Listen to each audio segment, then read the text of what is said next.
6 o'clock, so I'll call the meeting to order, and the first item is adoption of the agenda. I have moved by Paul Mitchell, seconded by Steve McDonald, that the agenda be adopted as printed and circulated. Are there any issues with the agenda? All those in favor? Opposed? That's carried.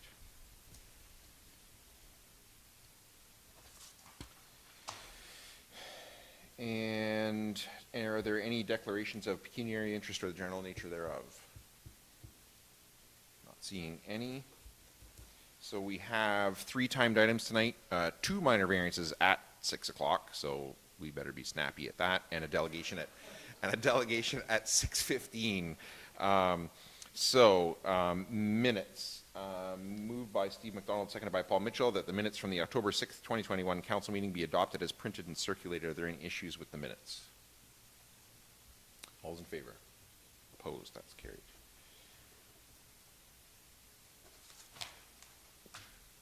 And public meetings, drainage meetings. So moved by Paul Mitchell, seconded by Steve McDonald, that the council meeting be adjourned at 6:01. We're behind already. PM for the purposes of holding a public meeting pursuant to the provisions of the Planning Act, and that council move into the Committee of Adjustment for the purpose of hearing minor variance applications. All those in favor? Opposed? That is carried. And do we have everybody connected who's supposed to be connected for the first one?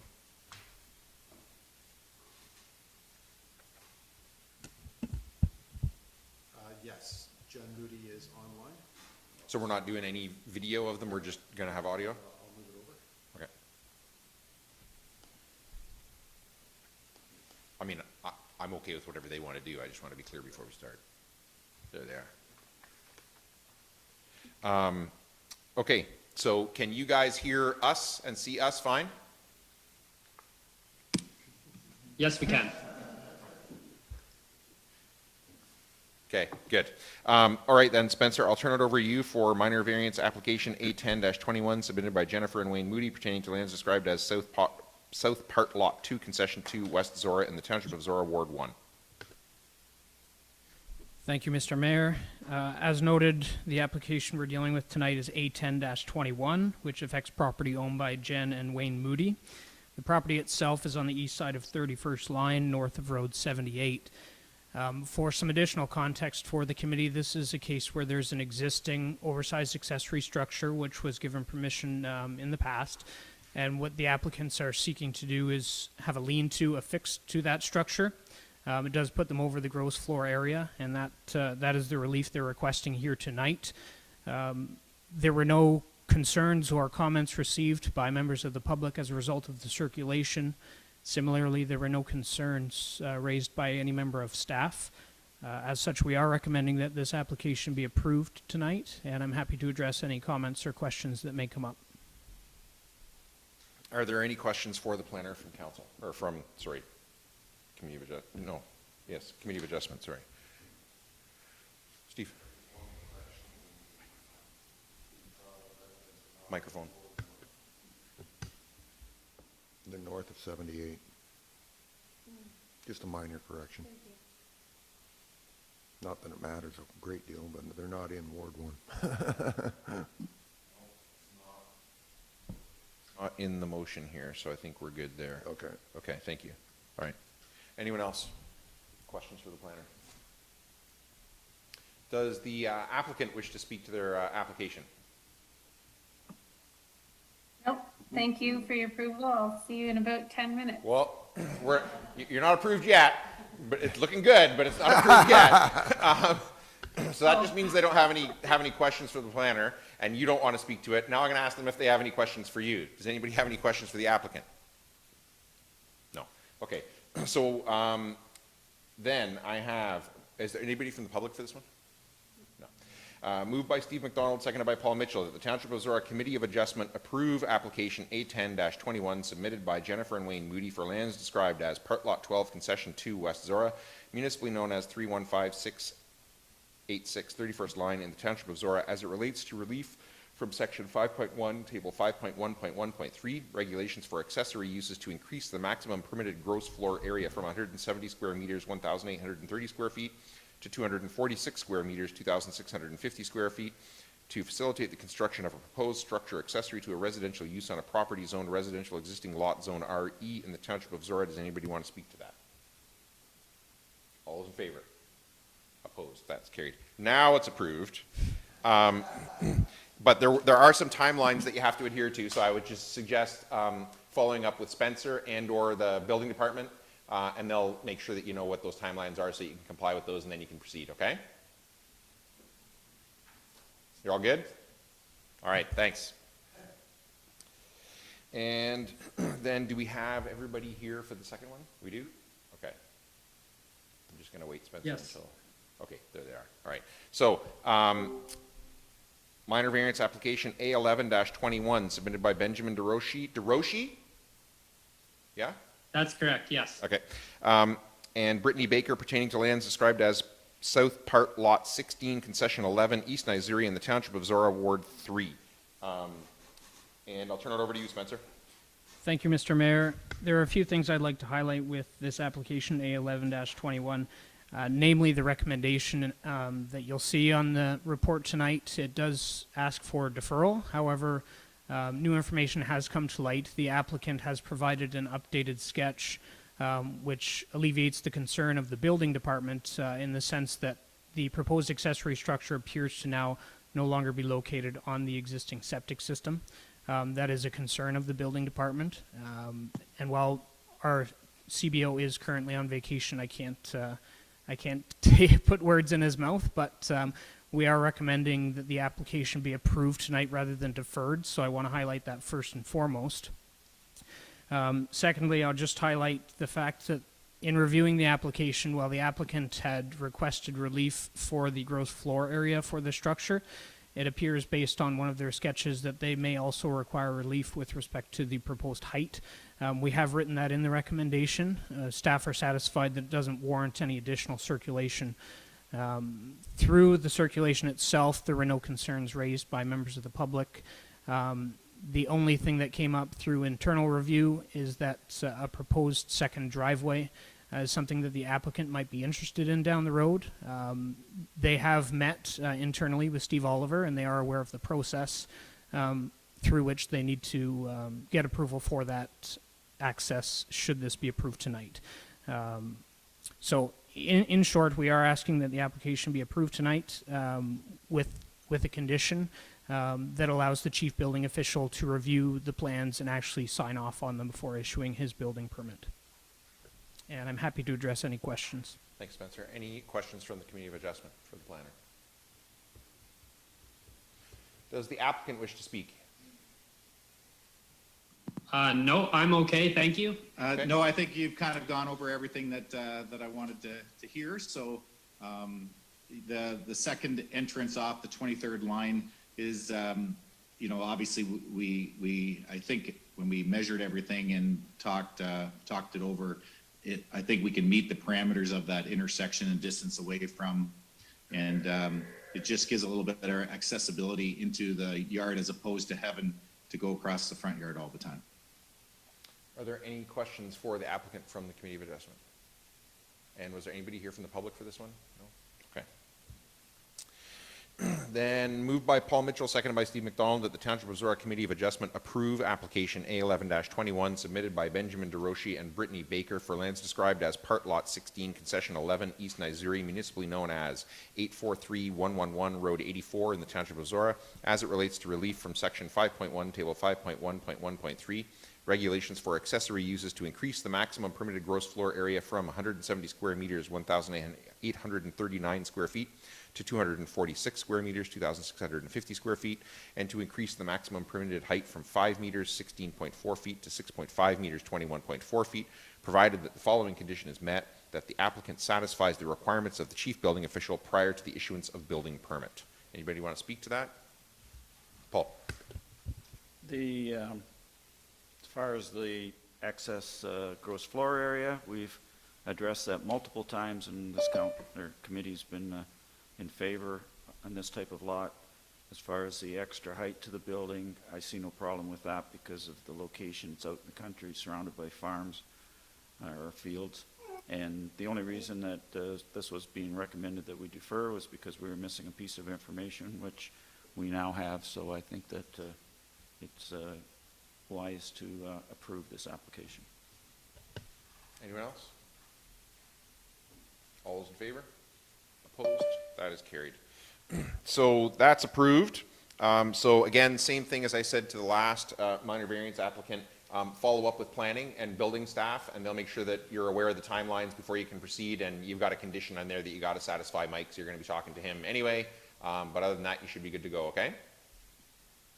Perfect. Thank you very much for your time. Yeah, no Thank you very problem. much. See ya. Have a good evening. You too. Yep, take care. Bye. Moved by Steve McDonald, seconded by Paul Mitchell, that council move out of the Committee of Adjustment and pursuant to the Planning Act, that the public meeting be adjourned at 6:10. 6:10 p.m. and the regular meeting of council be called back to order. All those in favor? Opposed? That's carried. I better just do that before I file it. And delegation at 6:15. We got 4 minutes. Is there anybody got a super short one?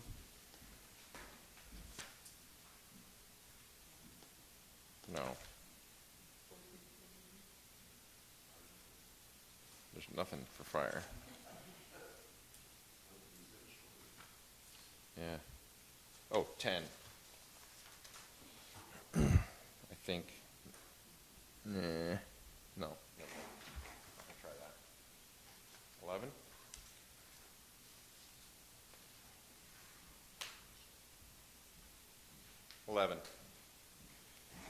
Information items. Moved by Ron Forbes, seconded by Katie Davies, that items 11A through B be received and filed for information purposes only. Does anybody want to speak to either 11A or B? Paul? Real quick on 11A, and this is just, I've talked, every time I do an Upper Thames report, I've talked about changes to the Conservation Act. We're finally getting some more information about the regulations to go along with these changes. And the two key things that I picked out of this was extension of the deadlines from January 1st, 23 for the transition to the new funding, and I talked about the problems of getting all these contracts in place with potentially lame duck or brand new councils. So that's been delayed for a year, and also a delay to December 31st, 24 deadline for specific deliverables for mandatory programs. So the first deadline is the non-mandatory programs, and the second deadline is the mandatory programs, but the little details that go into all those things. The other thing was that impacts Zorra is the inclusion of day use parks, trails, and public areas as mandatory programs, and that impacts us in Ambrose and Harrington Ponds and the mini conservation areas. And we also have extensive trails in the Wildwood Park that are in Zorra Township. So those are now going to be included as mandatory programs. So that means that those are going to be funded through the municipal levy. So those are the only two things that I really picked out of that. But it's nice that after months and months and months, we're finally getting some direction of where we can go. Anybody else on 11A or B? Moved by Ron Forbes, seconded by Katie Davies, that items 11A through B be received and filed for information purposes only. All those in favor? Opposed? That's carried. And 6:14, have we got everybody here for that delegation?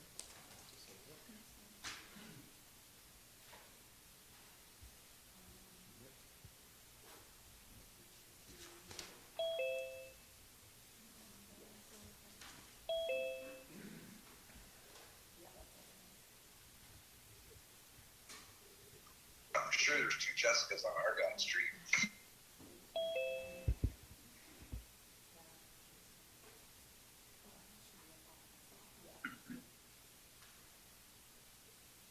She's staying in to listen?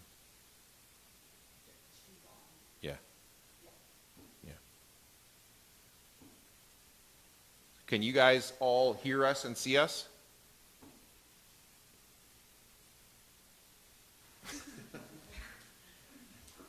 Long time no see, Jen. Everybody else can hear us? No problem? Okay. Gord? Yes. Okay, good. All right. So it's your delegation now. The one thing I suggest to everybody when they're delegating to council is assume that everybody here has done their homework and read what you provided to them and what's in the agenda. And the less time you take on it, the more time they have for questions, which is what you really want, is for them to ask you the questions and get an understanding from them and for them to get an understanding from you. So I'll turn it over to you guys. Okay, great, thank you. Just wondering, will our PowerPoint be brought up? Yes. It can be if you want it. Helen, it can be if you want it. Sure, we'll just spin through that.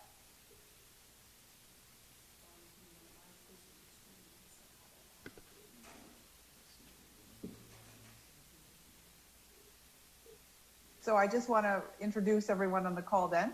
The other project co-chair is Gord McKay, and we have Chantal Van Ryswick, she's the VP of the Ambrose and Zorra Agriculture Society, Tim DeWitt, President of the Soccer Association, and Jennifer Moody, President of the Zorra Caledonian Society.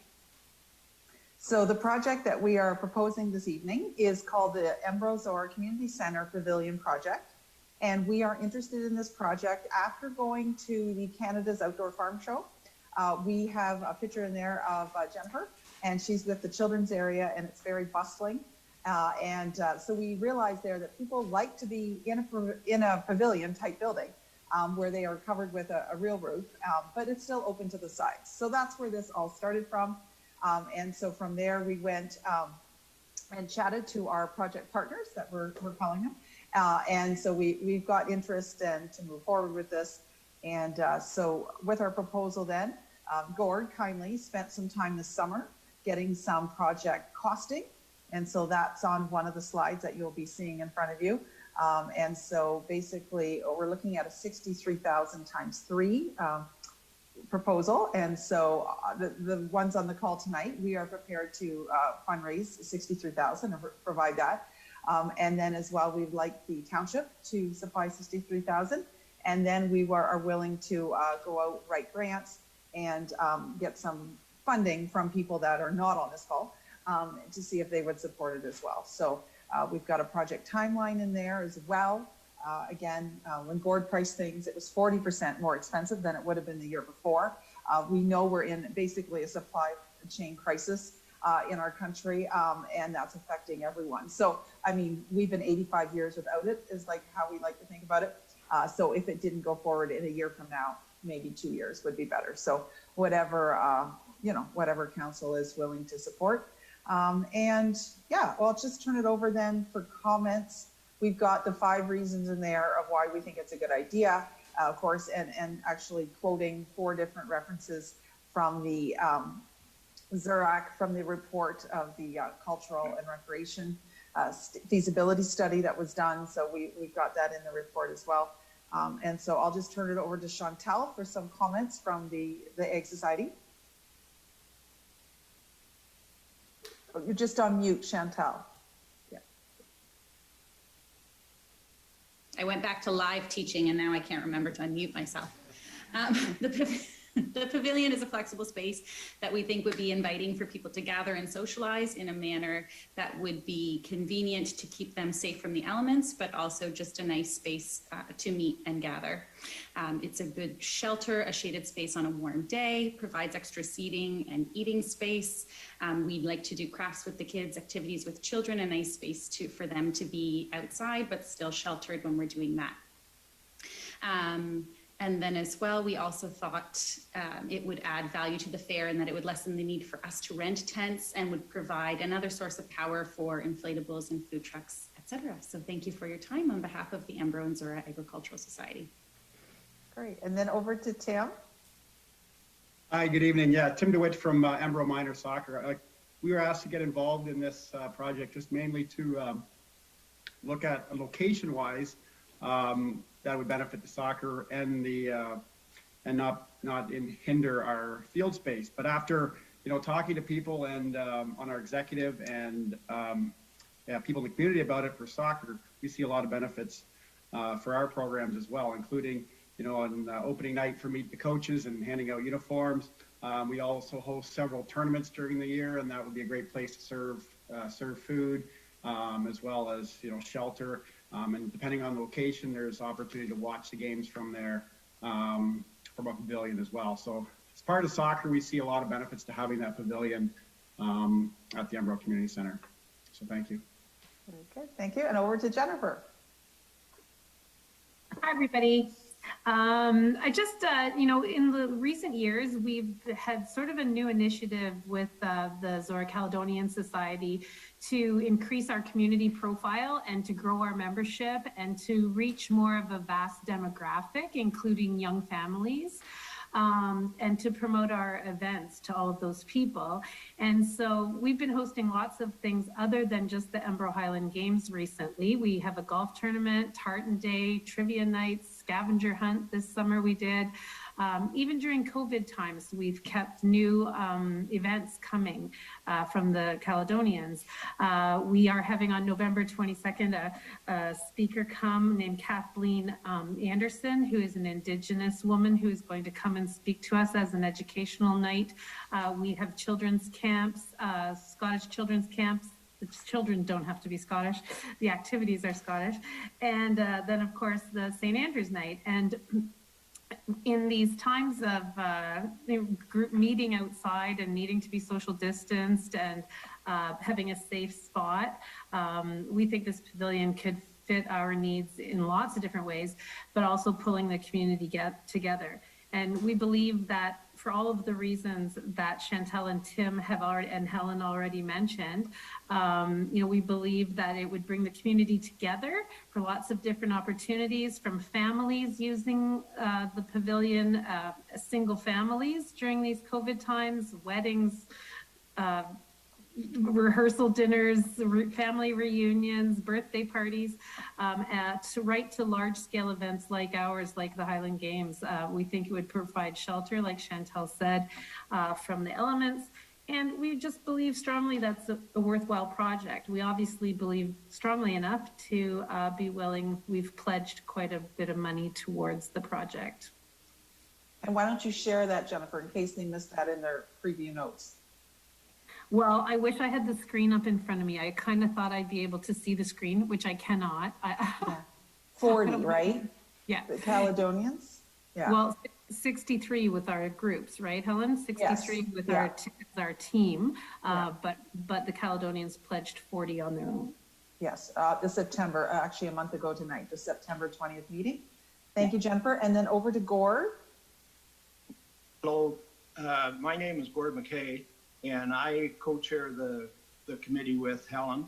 And this is a newer type of design for a building. It's used in a lot of farm buildings now. And the roof thickness is 4 inches thick, so it's got a white underside and any color that standard color that you would want on the outside. And it's pretty straightforward. It comes like a jigsaw puzzle, and there's no place for birds to sit or anything like that. And I think depending on what eave height we would like to have, you could put a stage at one end, if you wanted to have a wedding or something like that. So, but other than that, pretty well everything else has already been said. So I'm open for questions. Good, thank you, Gord. Yeah, so I think that's been about 8 minutes. So yes, whatever you'd like to ask, fire away. All right, thank you very much. Questions from council for the delegation? Paul. 2 questions. One's a design question. What's the height of the interior of the structure? The eave height is 10 feet. Okay. And it's like a Gothic interior. So and they said for not too many dollars we could raise that up. You kind of want some shade, so you don't want to be too high, but you want to have enough height that you could put a small stage at the end, or if you want to put basketball nets at the end, that's kind of open for discussion. So eave height of 10 feet, that would mean the peak would be 15, 18, somewhere in that range, and that would be clear span, so? Yes, it'd be clear span 40 feet across, and there would be, it's like Gothic type, so there'd be no cross members or anything. Okay. And my other question is, what you're proposing is pretty well just the basic structure. Was there any consideration to other features such as seating, tables, whether that's picnic tables or some other type of tables? You have electrical in there. Does that include lighting? And was there anything else that you may have considered to, as far as features in this structure? When we put a figure in for lighting, it would be bringing the electrical to the building. It could probably include limited lighting inside, but it was more so that the fair and the Caledonians, for their different vendors, that we need a lot of power on those 2 days. So it would give us access to that. And the other thing would be to bring a dry hydrant water out to the building. But it would just be something that when it shut off, it would automatically drain. Anyone else? All right. I have then, moved by Paul Mitchell, seconded by Katie Davies, that the presentation by the delegation from the Zorra Caledonian Society, Ambrose and Agricultural Society, and Ambrose Soccer Association, the proponents, be received and filed, and that council approves in principle the Ambrose Pavilion project, and that council directs staff to work with the proponents to develop a plan regarding design, location, usage, capital, and operating costs, and any other relevant information, and that staff provide council with a report including a suggested funding plan no later than December 15th, 2021. Paul, as the mover, do you want to speak to that? Before I speak to it, can I ask staff I got a couple questions. And Matt has responded by email to these questions. Where I'm coming from on these questions is that the more I thought about this project since the ZRAC meeting was how to maximize the usage of this structure, and what came up is a sort of a modified multi-use court possibilities. So the questions I threw at Matt, and I'm going to throw at him again, was, would this building be suitable for badminton, pickleball, basketball, shuffleboard, and ball hockey? Probably the size of it would have adequate space but that's something that we would want to talk over with Matt to make sure it does meet anything else that we would like to offer, of that building. Matt? So, Paul, to answer your questions, the square footage or footprint of the building would allow for a pickleball court. Pickleball courts are 44 by 20. When you look at badminton, it's pretty much the same court size.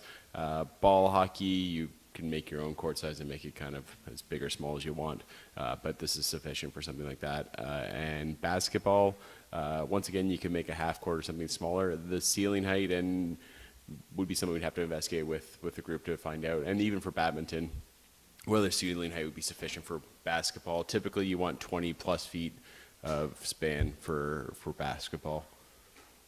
Okay. So to follow up on that, if we were to set this up for these type of sports, would we have to have padding or some type of protection on the pillars, or would there be enough room that wouldn't be a safety issue? I think you could set up the courts where it wouldn't be a significant concern, because you would set up the courts to the center of the space and size them accordingly where you have a run out. Also, those are non-contact sports or by nature are not intentional contact sports, so the chances of a push is less, so I don't think they would be needed. Okay. And now to speak to the motion, I was enthusiastic about this when they brought it to ZRAC. As I said then, I'm really happy to see the three of the major organizations in Ambrose get together and work on this as a trio. They've identified that this could be of something that would be helpful for all three organizations. And but at this point, they're just giving us the bare bones of what they want. And as I just said, I think there's opportunity to use it for other recreational functions and get more usage out of it. So that's why I wrote the motion as I did, that at this point we approve it in principle, but that we ask our staff to talk to the proponents, get a better idea exactly what usage we can use it, what features need to be included to do that, and based on that, then come up with some costage of what it will take to build this thing. So, once that report comes back, then we can put a dollar figure on how much the total package is going to cost and how much the township is prepared to contribute toward it. Katie is the second, or did you want to? Yeah, when I heard about this, I was blown away that these community groups came together, identifying something that would benefit all of them. And I think that's something that we don't see enough of, that communication between the different groups. And I think the model that this delegation has presented allows for a fairly significant project to be pretty manageable, because there's so much collaboration. I agree with Paul. I think adding a fourth voice into this conversation of, everybody in the delegation has had an opportunity to say how it would function for their needs, for their organization. So having Matt sort of enter that discussion and figure out what other types of recreation needs could be accomplished and what modifications may need to be made to the design in order to achieve that, I think is a great next step. I definitely support this in principle. From my previous experience with Calathumpian, when you guys are talking about, the need for renting tents and, for minor sports, getting people out of the sun and uniform handout day, like I've been to all of those things. I've rented all of those tents, and thinking about how much benefit having something like this right in your park benefits everybody, like 100% on board with that. So I'm looking forward to seeing, if council supports, seeing the report come back and see how we can get this thing up out of the ground. Anyone else? Steve? I've said it before at a couple other previous meetings. I got to watch what I say here because I sit on council, I sit on ZRAC, and I sit with the Caledonians. But I hope this goes forward. Now, I think maybe I'm putting my foot in my mouth here, but I think the Caledonians wanted a floor and a sunshade with power, hydro out there, and water would be a bonus. If we want to get involved with putting other features into it, I'm not sure that's the Caledonians' purview. Just to remember that when we're costing stuff. If we can use a cement feature for other stuff, bonus. But I mean, it is such a benefit to the Caledonians in particular because of the shade and everything else. Having the hydro out there would be a godsend. We wouldn't have to buy 500 miles of extension cords and have to worry about people tripping over them.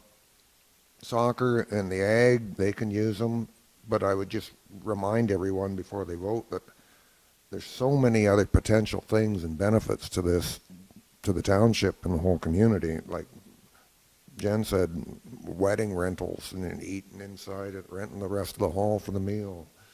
It could be a band shell for small bands to together and play for an odd. There's a million other things it could be used for.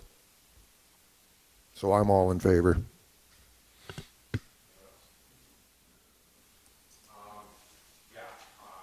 want to thank. Sorry, I think I turned it off instead of turning. I want to thank you guys, as has been said, for the three organizations coming together, but also you have highlighted in your presentation that you foresaw possible uses beyond the needs of any one of your specific groups, which is very community-minded of you. I do agree with Paul's suggestion, though, that if we're going to do this, that we should look to the opportunities to maximize the potential of it.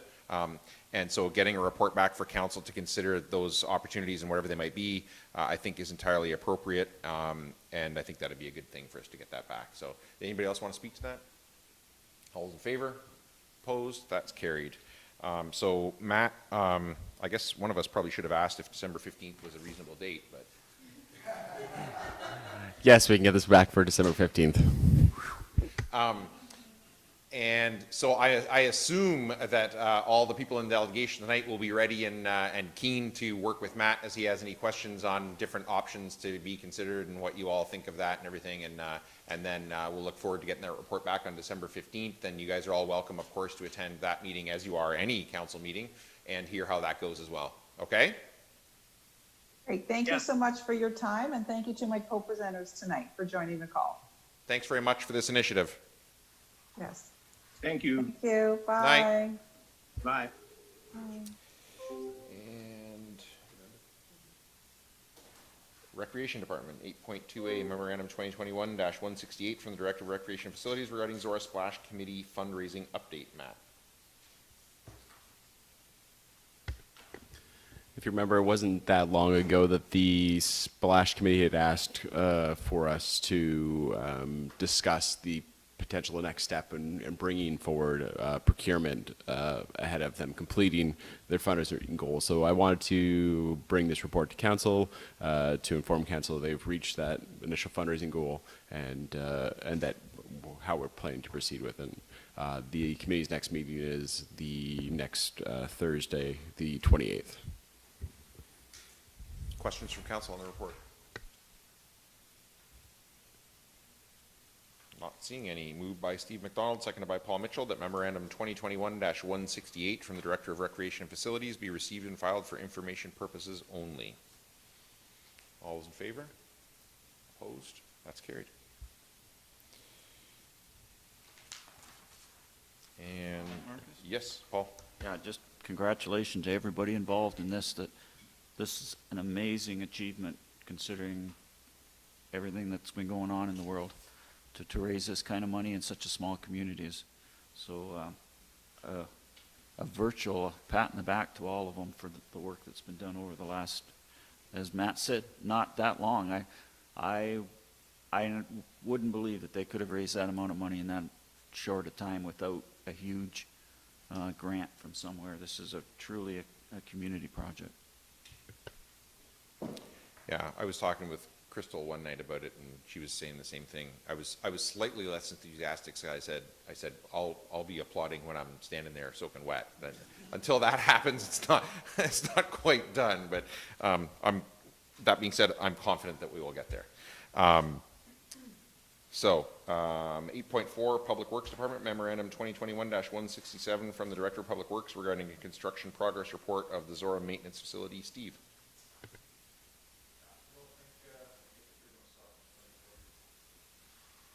Questions from council? Paul. Yeah, Steve, this makes sense that, you know, there's these minor little things that, well, that need to be addressed to make sure that we get the maximum efficiency out of this building. I just want to touch on the overall change orders and where we're at on them, and whether, I know council was not too happy with a couple of them, the insurance, builder's risk insurance cost, and the test well loops that we thought should have been included when we were making the decision. But where are we at in those whole discussions? The chart that you sent us says we're about 105,000 total on change orders at this, or 100,000, I guess, net on change orders. So just some comments on that, please.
I understand it is the 100,000 is coming out of that 1.5 million. It's not added on to the 8.9 that we, okay.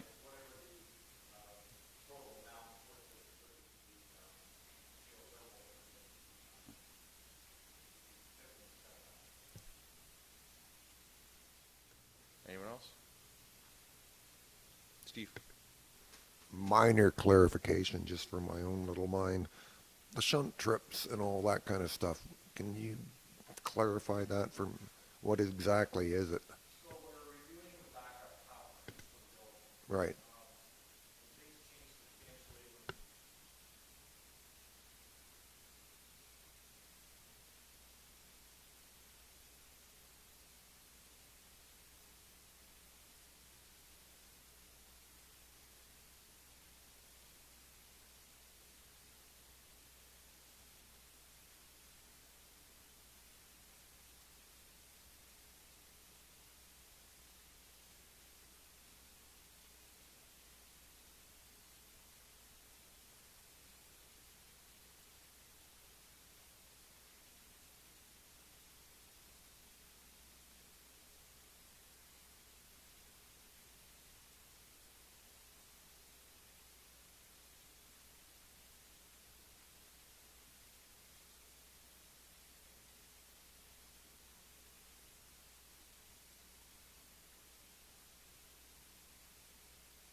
Anyone else?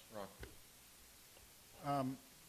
So if all the power goes to the sprinkler system and the doors won't open at all? It wouldn't be all power, but enough power to power the pump. So But- all power would be diverted. Oh. Yeah, any excess power needed to the pump, those separate breakers. Yeah, but where I was going, we still get to open the doors. Yeah, because you might want to drive the trucks out. Manual change in the door. The doors all have manual backup as well. But if the building's on fire, I don't think we're going to lift 20-foot doors on manual. Like, I think that's, forget that idea.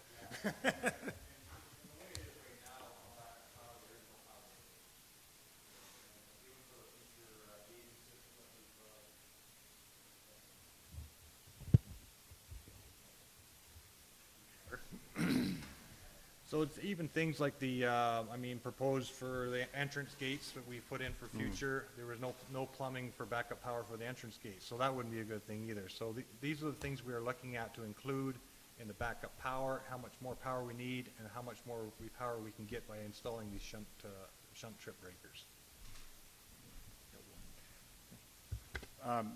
The ductwork that we're Yes. talking about, what's the purpose of that ductwork? So the reason for it is over top of the overhead crane where the ductwork's supposed to go, there wasn't enough clearances for the crane manufacturers. So that's why there had to be some changes. So the standard size that was to be installed won't allow enough clearance above the crane. So that's why they're looking at different dimensional sizes to still allow enough volume for those ductworks to move the airflow they have to, but and still fit in a space. Yeah, I got that part, but what's the air we're moving for? Oh, to be honest with you, I'm not even sure what it Like is. I that, think it's not heating ducts, we got in-floor heat. It's Well, not- there is backup electric, yes, in there as well, reserve, like backup heat, Oh, okay. makeup air, yeah, makeup Right. heat. Yeah, there's no AC in that part of the No. building. It's just- No.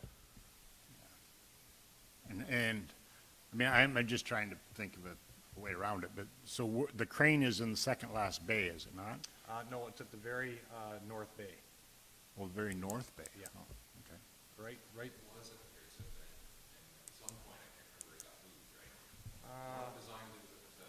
Was it really? I can't recall that. I know yeah, I know we moved the pit, the service pit, from, it was at the north end bay on the west side, and we moved it in one bay, just to keep it away from administration doors. I can get more information on that, Ron, just like exactly what those ducts are for, because I just look at ducts and they should tell me this has to be moved, so. Anyone else? Moved by Paul Mitchell, seconded by Steve McDonald, that memorandum 2021-167 from the Director of Public Works be received and filed for information purposes only. All those in favor? Opposed? That's carried.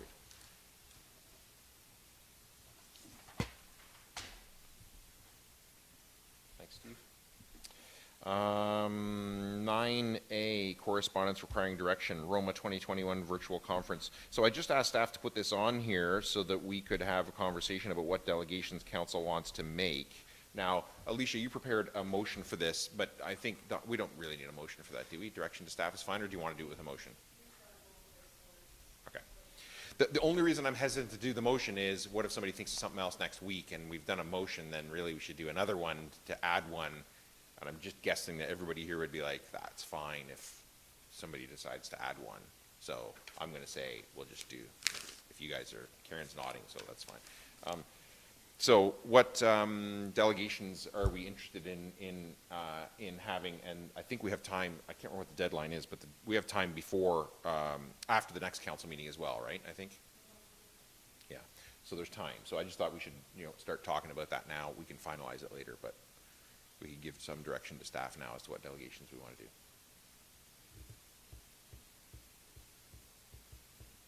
There was 3 that I wondered about.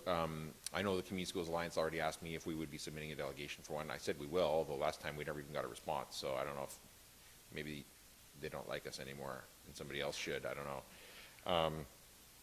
The next one was finance. I've asked top aggregate producing municipalities if we should be doing that. We have a TAPMO meeting tomorrow and we're going to discuss that, because as you guys know, TAPMO has hired a consultant to do some lobbying work for us, so we're supposed to be getting a report from them tomorrow on where they think we are with next steps and whether each member municipality should be asking for delegations to lobby, or is Puslinch, with the chair of TAPMO being the mayor of Puslinch, going to just do that on behalf or whatever. So we'll talk through that tomorrow. And the other one was, Dawn, about OMPF and that working group that you're on with the province on that. Do you think we should be considering making any kind of delegation to finance about that? Because, I mean, we did, that was actually an in-person delegation, I think, 3 years ago, 2 years ago. Okay. So we could maybe have, that could contribute to the discussion at the next council meeting. Anybody else think of anything that we might want to consider for delegations? Could we put this on the next, then? Thank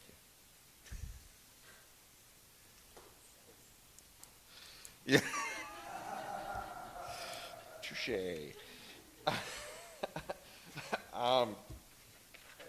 Put you so. So then boards and committees. So there's Zorra Multi-Use Courts Committee, agenda resolution, and Zorra Recreation Advisory Committee resolution. What I have is moved by Katie Davies, seconded by Ron Forbes, that items 10A through C be received and filed for information purposes only. Does anybody want to speak to any of those 10A through C? Paul?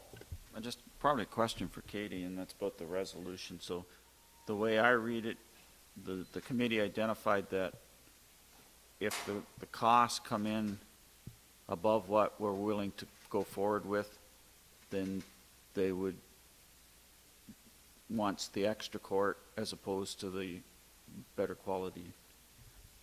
So that's the decision they've made. But until we get numbers, that final decision won't be made. Okay.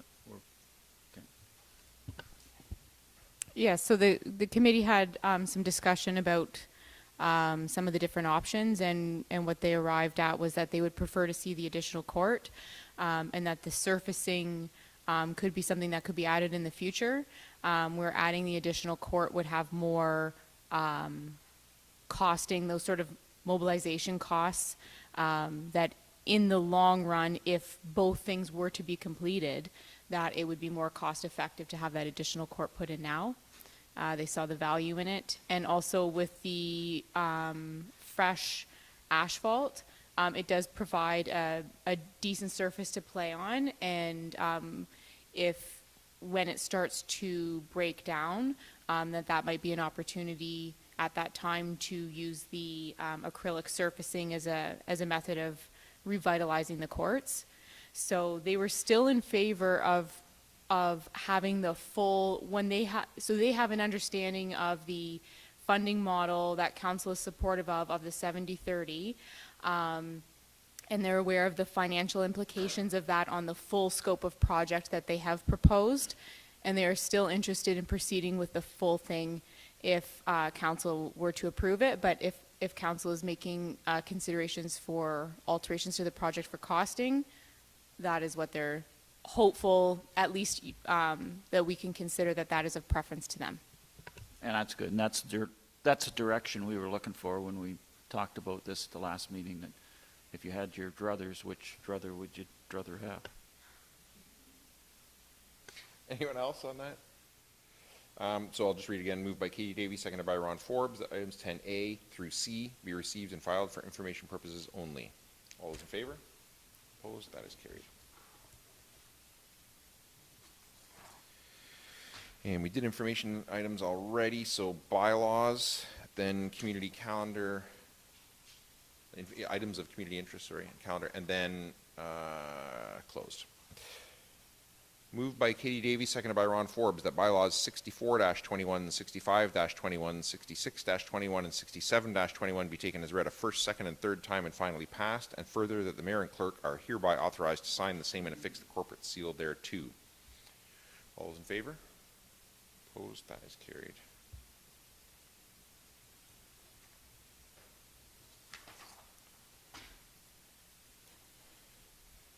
Items of community interest. Ambrose Zorra Agricultural Society rib dinner on Saturday night.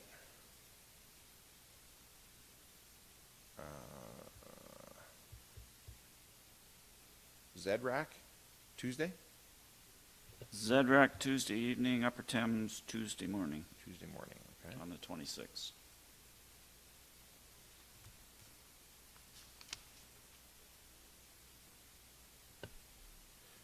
And County Council on the 27th. Anybody seen anything else? Katie? There's a Cali recruitment meeting on Monday, November 1st, being held at Brunny's at 7 p.m. Okay, at 7. All right, I'll try and get to that. I have a TVDSB Rural Education Task Force meeting at 5:30. It's online, so there's a chance that I might get there for 7. If I can, I will. If not, I plan on attending okay, as well. I thought you would, yeah. So if I'm not there, please just send my regrets, but I will try and get there. I might be late. Okay. And I think that's all I've got until we're back here on the 3rd. Anybody else? Has, what? Oh, yes, thank you. So I am tomorrow at noon doing a Zoom, or I guess it's a Teams meeting actually, with Mrs. Milne's class at TPS, along with Fire Chief, Director of Recreation, and Director of Public Works, and Deputy Clerk. right? What? What? It says so right in the thing. And then on Friday, same thing with Mrs. Lake's class at TPS. And I don't know who Aaron Clark is. Is that another teacher? Oh, okay. Yeah, okay. Along with, again, Chief, Director of Recreation, Director of Public Works, and maybe Alicia, I don't know what that was. And that's the only two we have, right? Because I think there was tentatively one set up for AJ. She's still going to follow up with you on that. Oh, so there is. Okay. So that one is at Zorra Highland Park with, oh, Mr. O'Day, right. And Gregory Willows and Helena Andrigo, they're two teachers at the school as well? Okay. And again, Chief, Fire Chief, Director of Recreation, Director of Public Works. Right?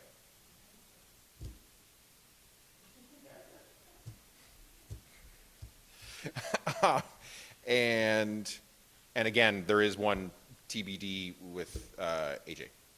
Whatever happens. Okay. Good? There was something else. Oh, yeah, Remembrance Day.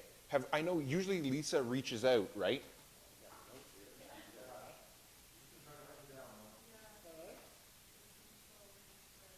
Is that for the Remembrance Day one, or for, because I sent you an email. Yeah, okay.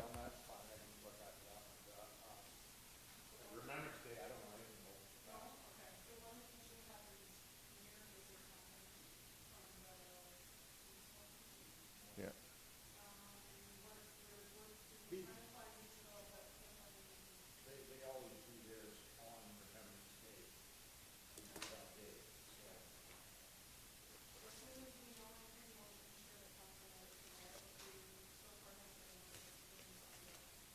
Okay.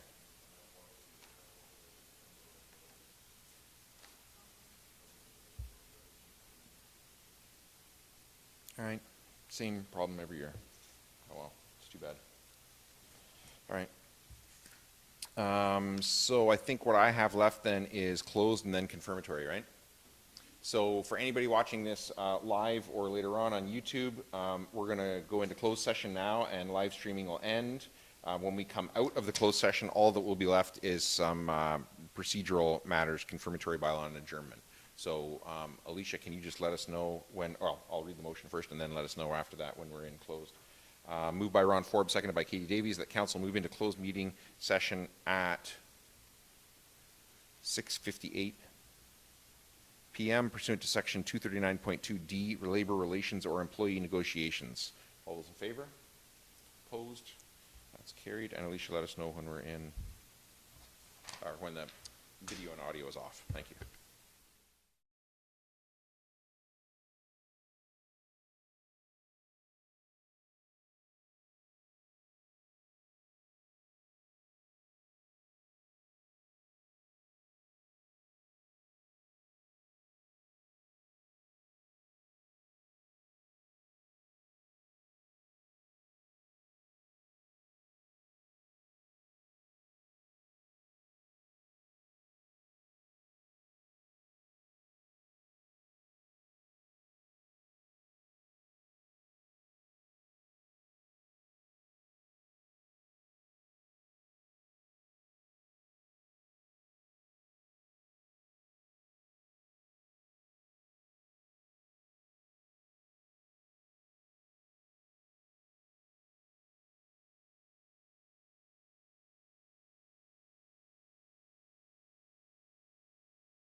you.